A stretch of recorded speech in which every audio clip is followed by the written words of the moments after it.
Machig Labdrön was a Tibetan woman. She lived in the 11th century. She was born in 1055. She was quite unique in several ways. One, she was a woman. That's one thing. Just, there's not that many.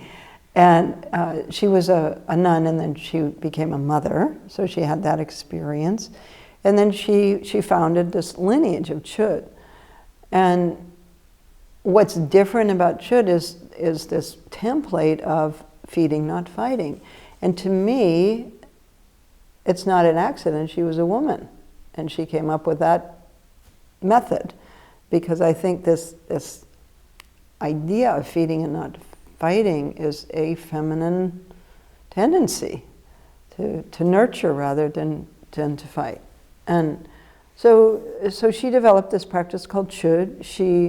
Machig had her first teacher was actually a Dzogchen master, a Terton named Drapa Ngöshi, who was a Terton for the Tibetan medical tantras.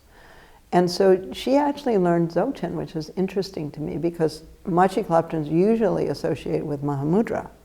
But she had, her first teacher was Dzogchen, and then she practiced the lineage of Shije Duknyal, pacification of suffering, that came from India through Aryadeva the Brahmin to Padampa Sanjay, who was Indian, that was his Tibetan name, Padampa Sanjay, and then also her teacher, Sonam Lama, was also a student of Padampa Sanjay. So that lineage is based on Prajnaparamita, teachings of Prajnaparamita.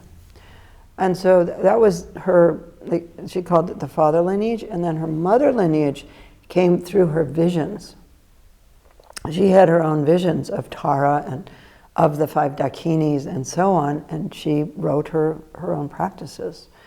And then there's a third lineage from Machig called the lineage of experience, or Nyam, her meditation experiences, and those were her practices that came to her as meditation experiences.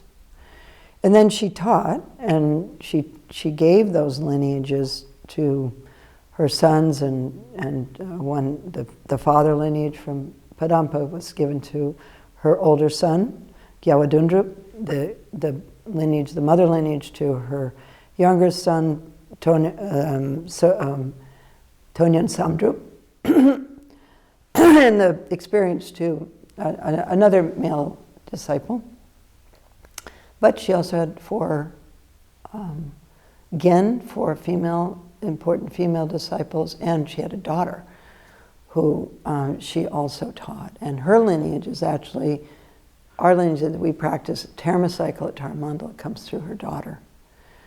So Machig Labdrön taught this practice of Chöd, the offering of the body, Lujin, unique, and she founded a lineage in Tibet, which became one of the 8 great chariots of Tibet. So it was a separate lineage. And so then that dispersed after 8 generations, and Chöd went into Gelupa, went into Kagyu, and Sakya, and then Nyingma and the Terma tradition. And it was particularly carried on in Kagyu because of Karmapa. The third Karmapa, Ranjan Dorji, wrote the first commentaries on Chöd practice. And so those have come down to us. But there's very strong Chöd lineages in Gelupa also, and also in the other lineages. So, but the main oral lineage that I'm familiar with is through the third Karmapa.